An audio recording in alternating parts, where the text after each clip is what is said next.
Not live, not on a couch. Jarrett and Zach are back with the Casual Couch Critics, talking movies, box office, general pleasantries. We're here to guide you through a casual conversation about movies. Let's welcome in your host, Jarrett. Hey, maybe a break was all we needed. That wasn't bad. I think that was my best one off the That cuff. that was there was a low bar for it to be your best one, and I think it was. I think it You know was. what? Just 1% better every day. Is that what they say? Here we go. Well, Zach, we're back. We're We're back. recording. It's been a while. You've been traveling. I Uh-huh. did some traveling, but we're Yeah. here. The movie watching didn't stop though. We were watching movies. The couch casually, critically viewing didn't stop. Not at all. No. But we're back. Um, he's Zach, I'm Jarrett, as he said, and yeah, we're just pumped to be here talking movies as Always. we do. Zach, any thoughts your past few weeks being away? So, dude, I I was so I'm trying to think. May has been a epic movie month. I mean, I started off with Unsung Hero, then I saw Fall Guy, then I saw Kingdom of Planet of the Apes, and yeah, I've enjoyed all three of them thoroughly, and they're all very different movies. Yep.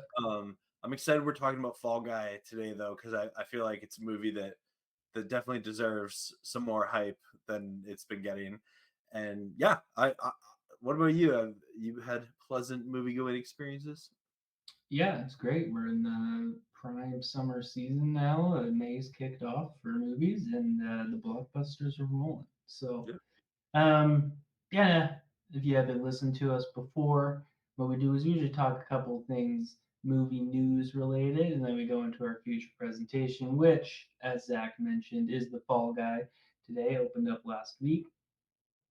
Before we begin our first thing of news, we like to highlight what's ahead, Zach. We like looking forward to what's to come, keep us hyped. Yeah. Interested if you're hyped for this. Some of this news, obviously, we've been away for a little bit, so there's some delayed reactions here, but we want to talk about it. Lord of the Rings, Zach. Do you like Lord of the Rings?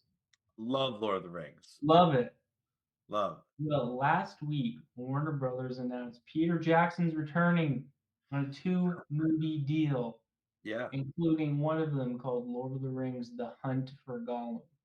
Yeah. There's a quote here from Warner Brothers. It's an honor and privilege to travel back to Middle Earth with our good friend and collaborator Andy Serkis, who has unfinished business with that stinker Gollum.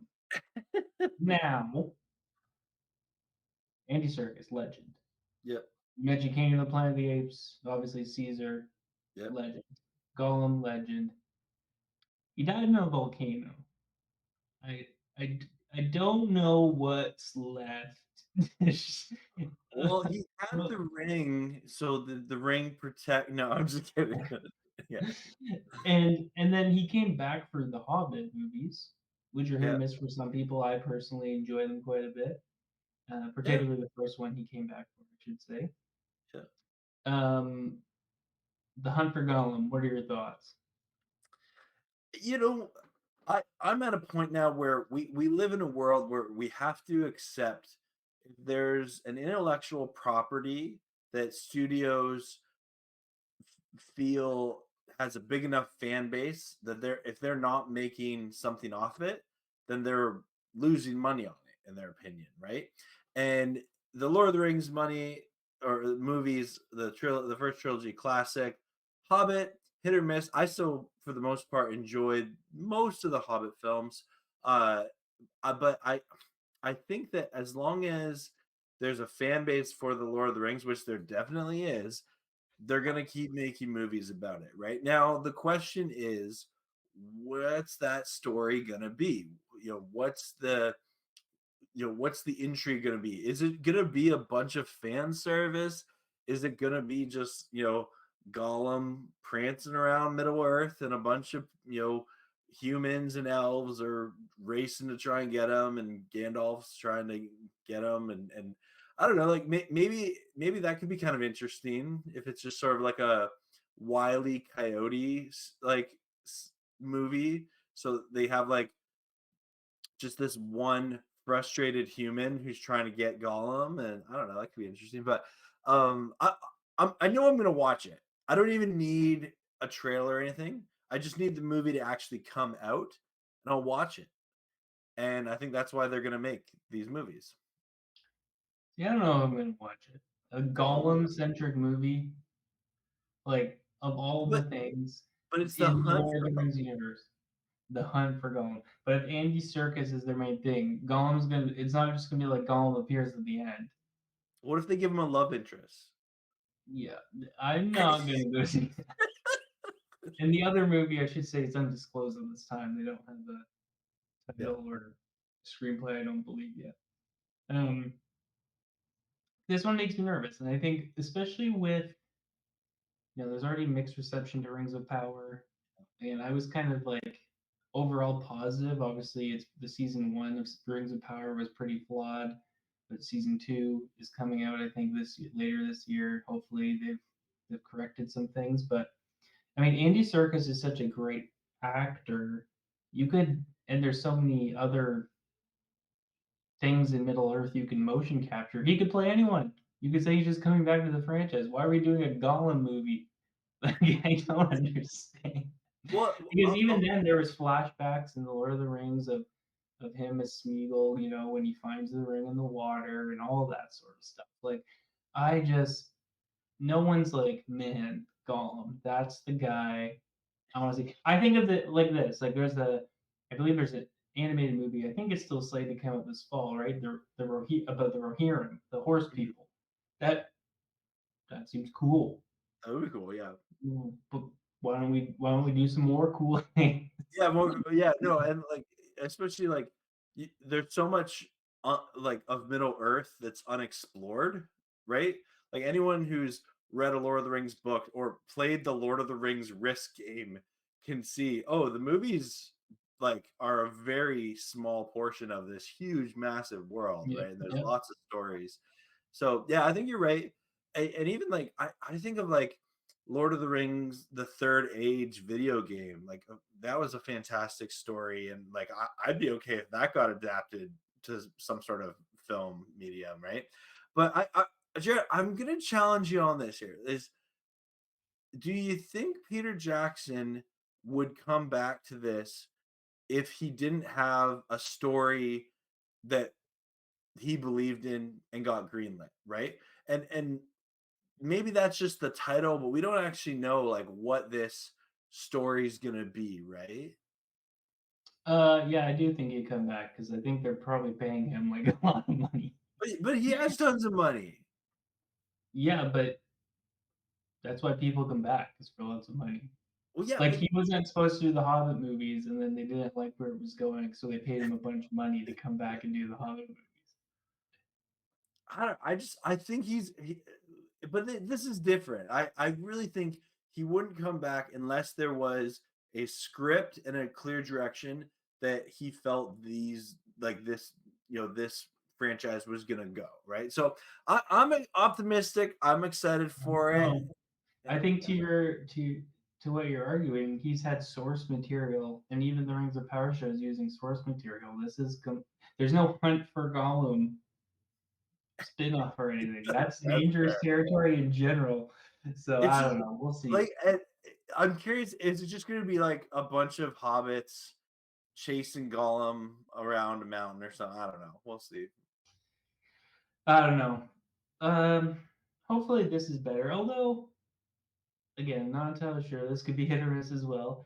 Happy Gilmore 2 has officially been greenlit. We're talking about this. Um, Obviously Adam Sandler has a mega deal with Netflix that he's been with them for a long time now.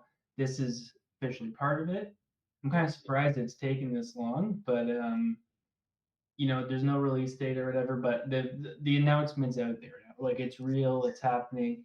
Um, and I am curious as to how this could go. I think um, here's what I would say, and I know they're different movies. Like, I don't want this to be a Space Jam 2 situation. You know? I don't want, and I don't think Adam Sandler, I think Adam Sandler is creative enough to not make it that. Yeah. Um, and again, they're totally different movies. And Space Jam and Happy Gilmore, the originals. But like, golf's bigger than it was when Happy Gilmore came out. I think you could do a lot of fun things, especially with an unlimited budget that Netflix usually throws at Adam Sandler to make more mediocre movies. Like, let's go. Let's make this a big one, Like, Yeah. I think this one has a lot of potential, and you know, um I think I do think there's a lot of uh opportunity for um, creativity now that we're like almost 30 years from the first one. Yeah. Wow. I I'll be honest with you. So when I saw this was happening, I'm gonna I know I'm gonna watch it. I'm just not sure. Like you kind of wish this would have happened years ago, I guess, if it was gonna happen. But we live in a society that loves to just milk nostalgia for all that it's worth. And I, I know a lot of people that would say Happy Gilmore is their favorite Adam Sandler movie of all time. Yep. Like it's probably up there with like Just Go With It, Needs or Mr. Deeds, Billy Madison. Billy Madison's probably yeah. But so it'll be interesting to see like in the hierarchy of the Sandler verse where Happy Gilmore 2 comes in. Because he's definitely gonna have like has Adam Sandler ever had so much hype for one movie? Probably not, right? I would say maybe for Uncut Gems, just for because everyone wanted him to get an Oscar nomination. But Okay, in fair. terms of like a release, I don't know if people were necessarily anticipating Uncut Gems in the sense of like, oh man, I think it was more curiosity. I think this one, I think you're right. This might have the most hype in a long time for him that I Like can remember. like when this hits Netflix, people are going to get Netflix just to watch this movie, Yep. right? And then they'll cancel right afterwards, like a lot of people do. But I but what? Okay, I'm curious. What are your thoughts though? The humor of Happy Gilmore is very different than modern day comedies. Do you think they can capture that same kind of vibe they had in the first movie? Like when Happy is fighting Bob Barker, or like the chemistry between Shooter and Happy, all the jokes about, you know, like Happy's grandma being in like a very mismanaged home by Ben Stiller, right? I don't I don't know if they would put that in today's modern movies. I think they can. Again, I think there's other ways too that they can make it hilarious and slapsticky, like the first one is. Um, Again, especially if they just bring in a bunch of current famous people to, I don't think This is gonna be I don't think the cameo. line yeah, yeah. I don't think the line of in terms of like what they can or can't say. I don't think for something like Happy Gilmore that line is too, distinguished. I think they can get away with a lot. Um, and frankly, like there's movies like The Ridiculous Six, or I think that's what the one Netflix movie was that he made that like he's made plenty of borderline raunchy stuff with Netflix. So I don't think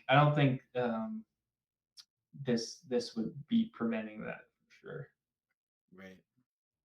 Well, it's gonna be interesting. I do hope there's at least a compelling golf story in there somewhere of like,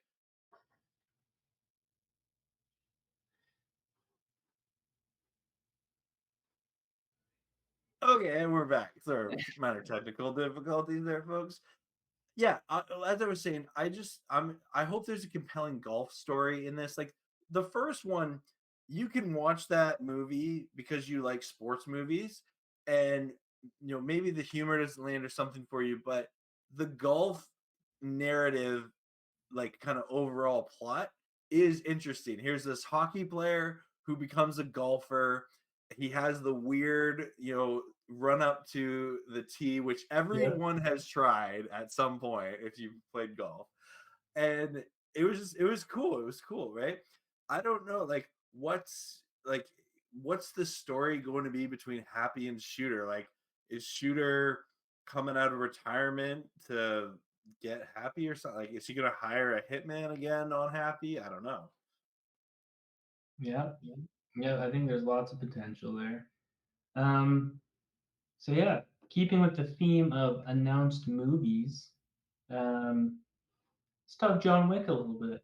Okay. This will lead in a bit to our feature presentation, but John Wick Yeah. uh, announced a spin-off recently with Donnie Yen's Kane, the assassin, in chapter 4. Um, Makes sense to me. I think this was a little late, honestly, in announcing something like this, but Donnie Yen, renowned stunt martial artist, uh, Ip Man, Rogue One. He's in a lot of stuff. Obviously, those are probably his most popular, but um, I think I don't know if they've, you know, Chad Stahelski, the director, and Keanu Reeves, they've hummed and hawed a bit over, if they'll come back for Chapter 5 or whatever. And I know, I think it got pushed back. It was supposed to release this summer, but Ballerina, um, about the Russian ballerinas with Ana de Armas, it was supposed to come out this summer. I think it got pushed to next summer. Um, and there was the Continental TV show. It wasn't good. I did check that out. However, I do think Donnie Yen. I think he puts people in the movie theater. I think people want to see him. I think a universe like John Wick, how epic his characters always are, makes perfect sense. And I think they're slated. They're saying right now 2026. Um, so John Wick. John Wick. Let's go quick. Um, I you know what? Again, it's an IP. It's had success. There are people out there that love this franchise. I myself, I would say I'm quite neutral on the John Wick franchise. I'm not like, oh man, I gotta see it opening night. I'm not like, oh, We're worst one movie. of very few people who think. No, no, like I have to be honest. The John Wick movie franchise to me is it, it's on the same level of like Gods of Egypt for me, where it's just like, okay, it's cool, but like it's not something I have to see. That is a crazy take. I'm just being honest. Gods of Egypt? Where did I'm just that one come from? I'm just being honest. It's in the like category of movies that I put as like super average, maybe slightly above or slightly below. Dude, I'm just being honest. Like okay, they're cool. Don't get me wrong. we're gonna get reported or something and not gonna And, be like, able to I'm just record being again. hon John Wick, they're not like, I've never understood how, like, John Wick is this, like, must-see movie franchise. What? No, I'm just being honest, like, they're cool, but I don't know, I just never got into them that much, I don't know. You need to rewatch them. You need to rewatch them. They're insane. Okay, that's a bold statement, but No, it's not. you know what, it's actually I admit it's not bold because I do know some people that are like, "I love John Wick, I." Most people. Yeah, I know. But I'm just being honest. I'm not a hater, but I'm not like the super fan of the John Wick series. I So think anyway, but back on track here. It I makes think calling sense. it Gods of Egypt makes you a hater. That I has a 14% Rotten Tomatoes, 5.4 in my it's that I opinion. okay, I didn't think it was Yeah, that that's what I'm bad. saying. Okay, I did not know. Now I feel bad putting it in that category. But it's it, it's oh dear. No, but like for me, I have this like, oh, the movies I'm hyped to see. the I movies get I could care less about, and then there's this in between of like, oh yeah, like that could be kind of interesting. Like, and for me, John Wick and Gods of Egypt are in that category. I I wish I don't would have even picked. know if people remembered Gods of Egypt I exists. kind of wish I would have picked a different movie to put in that category. Oh man, has that guy? I'm just looking out if that guy's made any movies since. He is not. So No, yeah, that makes sense. Yeah. that's great. Okay, but like, Wait, okay, let the let me ask record you show Zach has renounced his statement about Gods of Egypt being like John Wick. this. Oh, just save our YouTube channel. Yeah. Just we can't afford to lose our 22 No, subscribers. we can't. We've been growing. But okay, let me because you're clearly a super fan of the John Wick franchise I here. think it's incredible. What so with this John Wick spin-off series, what are your expectations for it in terms of like hype among the fandom? Do you think that this is a necessary movie, like the same way you didn't want to see the Lord of the Rings sequels necessarily? Like, what's the difference here? So, well, the difference is, uh, if the Lord of the Rings announced like a Legolas spin-off, although he came back in Hobbits, but or an Aragorn spin-off rather than like Gollum Yeah. spin-off, you know. No, I think Kane's just a cool character. I think there's more hype for this than Ballerina. Okay. Um, but there's also been a lot of rumored, you know, production issues with that ballerina that I think contributed to being pushed a year. But we'll see. We'll see. Obviously, a TV show did not do very good. It did not look. It just wasn't good. I think what it has to do is just capture the feel of the round table or the high table, um, and I think Donnie Yen. He's a great actor and does these types of movies all the time. Um, I mean, I'm not as hyped as this for say a John Wick Chapter 5, but I think it will do really good. But Okay. All like right. we can, Well, everything's getting spin-offs and sequels, and so I'm excited for you to be excited about this movie. hopefully, I'm excited for you to rewatch John Wick in I in have real so many life. things to watch. I don't know. Okay, fine. It's on the list. It's on the list. Good, good, good, good. So that does lead us into our feature presentation for today. FP. Because we're talking about The Fall Guy, directed by That's cool. David Leitch, who was co-director on the first John Wick. Him and Chad Stahelski are good friends. Obviously, both were stuntmen, now directors. Um, they've obviously gone a bit different paths. Chad Stahelski's movies are, much more. Well, they have comic moments. They're much more uh, grounded and serious. While also I'd say the stunts are actually quite different too. John Wick has these long, usually set pieces that are chunked out, and they're while David Leitch's movies, he's done Atomic Blonde, Deadpool 2. I think he did Hobbs and Shaw, the Bullet Train most recently. Like these are all movies that have action throughout, not necessarily in as grand a scale, but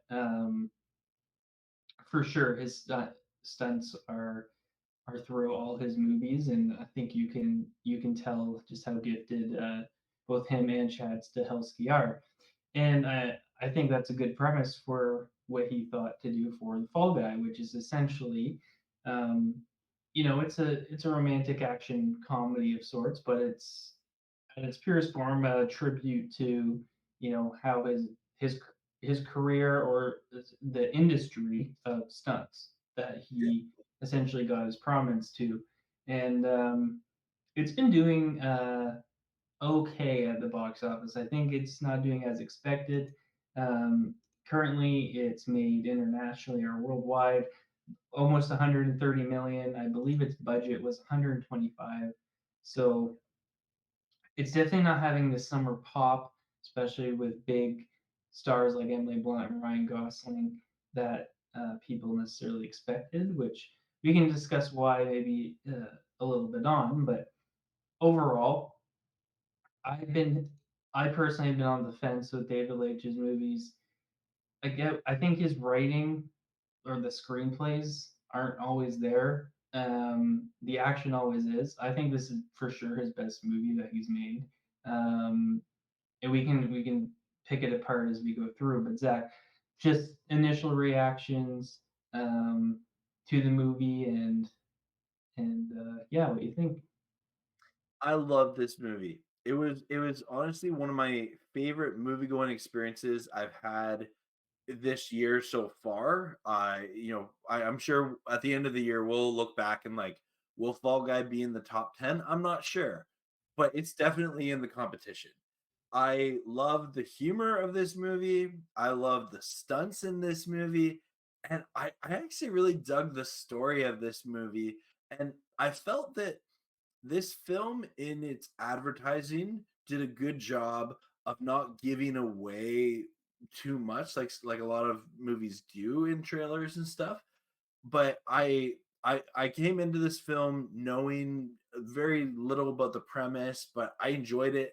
I later found out that there was a TV show called The Fall Guy way Yeah, back very in the 80s or something. yeah, it's very loose. They kind of just took the name and that's Li it. literally the title and, like, the main character's name Yeah, is all that's there, nothing yeah, else relates, and that's fine, I think that's cool, and, yeah, I did hear, on another podcast them criticizing that the Fall Guy maybe isn't the best name for this movie or something, like in advertising, but it was great. I loved the flashback sequences in this film. I think that Ryan Gosling did a great job. Emily Blunt did a great job. Their on-screen chemistry was very, believable, very fluid.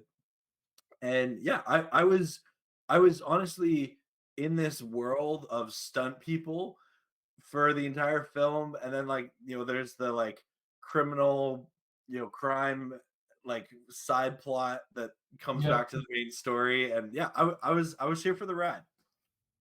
Yeah, I think I wouldn't disagree with the Fall Guy, and to your point about the marketing, I think they probably could have done a bit better of selling that it's for stunts.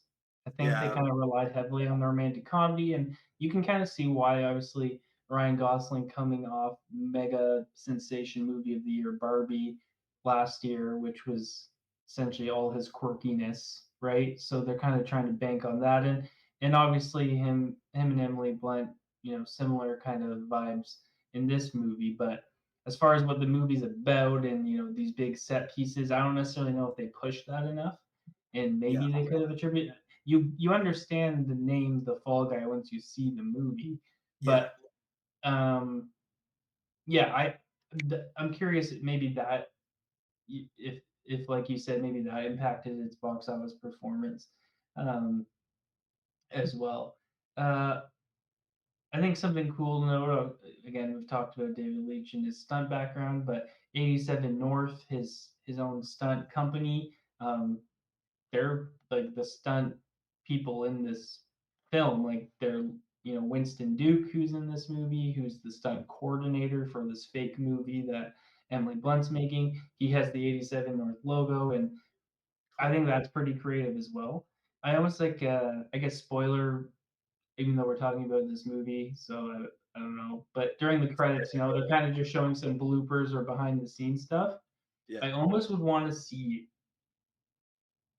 like because there's big set pieces, pretty much highlighting every aspect of stunts, right? There's a water stunt, there's a highway stunt, there's a air stunt.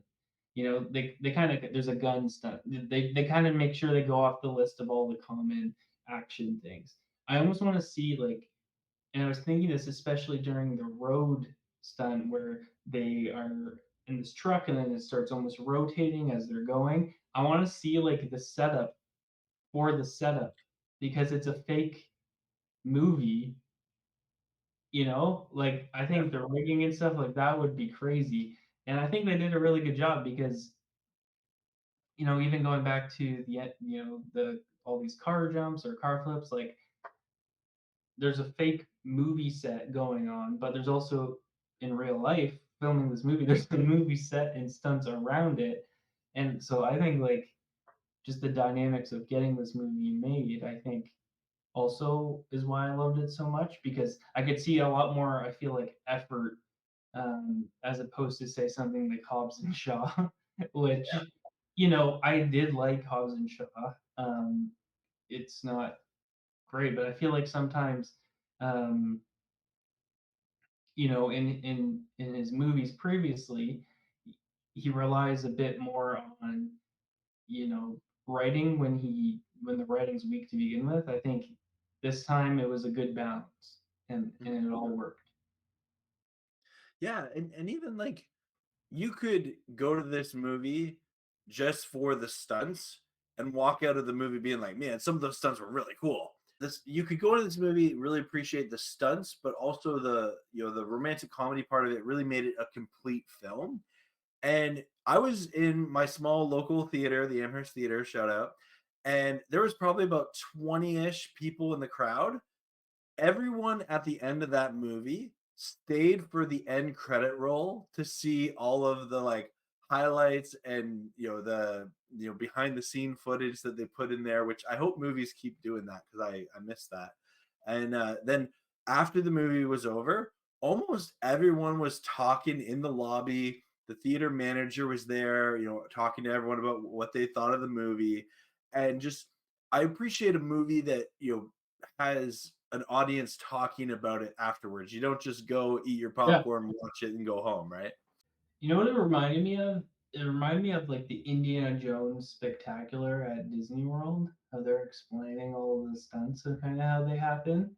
That's a good take. Um, um, but yeah, I think here's one thing I'm worried about, and maybe I don't need to be worried about it, but I don't want Ryan Gosling to become Ryan Reynolds, where he's the same thing in every movie. I think it works in Barbie. I think it works in this. And again, there's obviously differences. I think in Barbie as Ken, obviously he's completely dumb and right. And in this one, he's just a bit more of a just a downer on himself, like a bit more of a loser, as opposed to dumb. But I don't know. I'm that's all. That's the only thing I'm worried about because he's great. He's great at a lot of He's a good things, and actor. he's a good actor. I just don't want him to start, taking these roles. But maybe I'm jumping the gun. Yeah, he's definitely he's at risk of being a Chris Pine, right? I know you love some Chris Pine, and he always kind of is in the same role. Yeah, I don't know about that. I think that Ryan Gosling did a great job in this role, but he's still an actor with such talent, such range. I'm sure we'll see some more serious roles from him for years to come. Hope so. I hope so. Him and I feel like he has chemistry with a lot of people, and especially coming off the Margot Robbie thing. Like the Emily Blunt was great. Yeah. Felt like um, I really liked her specific kind of action scene when um, it's in the trailer for those who haven't seen the movie. In her trailer, and there's antics going on with Ryan Gosling, and she essentially beats him up. I thought there might be more of that. I mean, Emily Blunt has been in big action movies. Like I think of like Edge of Tomorrow and then Looper and stuff. Like I kind of again, if I had to keep nitpicking, and maybe my Ryan Gosling thing wasn't a nitpick, more just a worry, but I would have liked maybe one big thing. Anyway, Emily Blunt. I would have liked to see one more thing, but I Yeah. think she was great in the movie. But I think she could have done. I mean, I love that. I was worried, oh, is Winston Duke just going to be in here? But he got his moment in the apartment with Ryan Gosling. Um, Aaron Taylor Johnson's in this movie. We haven't really talked about him. He's great as kind of like this actor doofus. Yep. Definitely all the stereotypes of what you think an arrogant and dumb actor is. Um, does he make you pump for Craven? Seeing him in this movie, Oh, I'm not. does that make you ready for I Craven? I want Craven to be good, man. I want it to be good. I'm.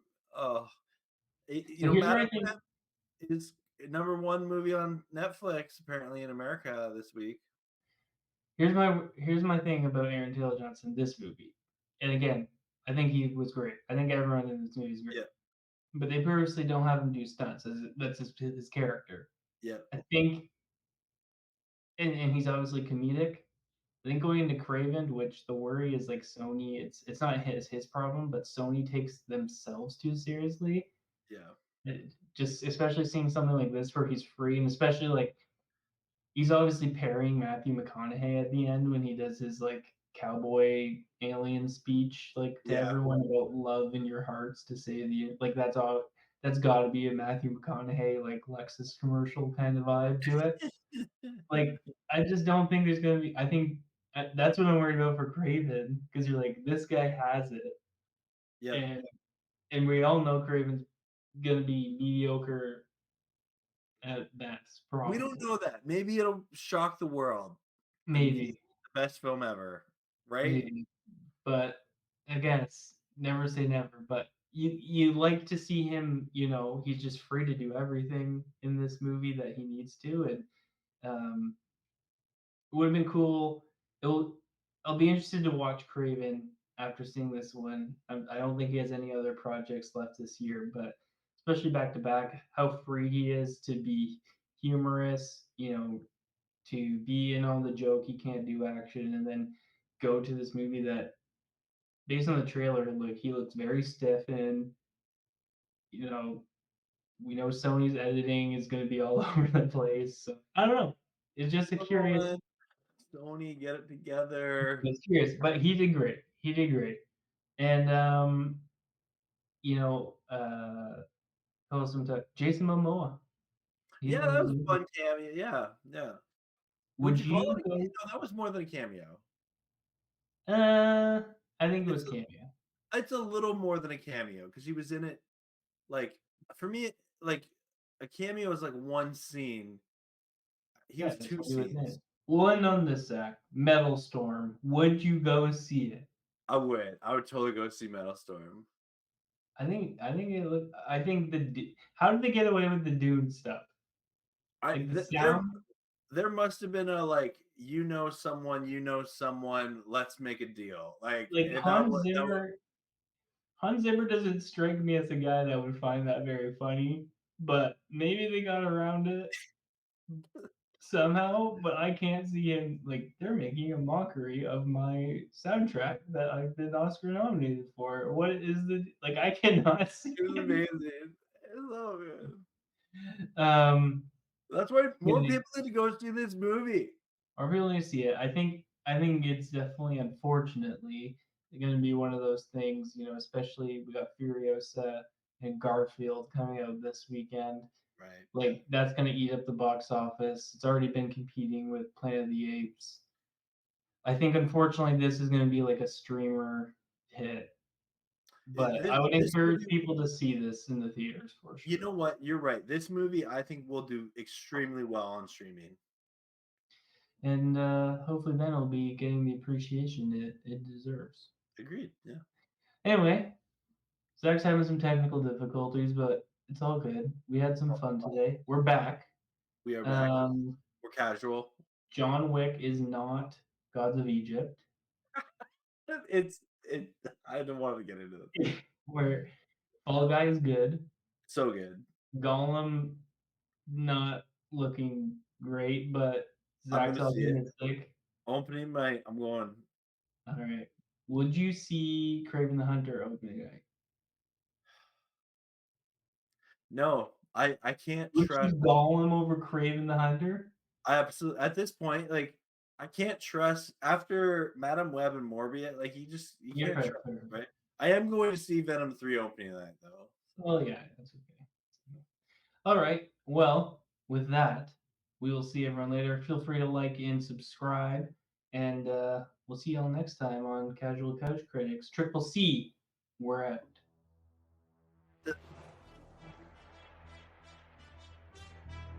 Bye, everyone.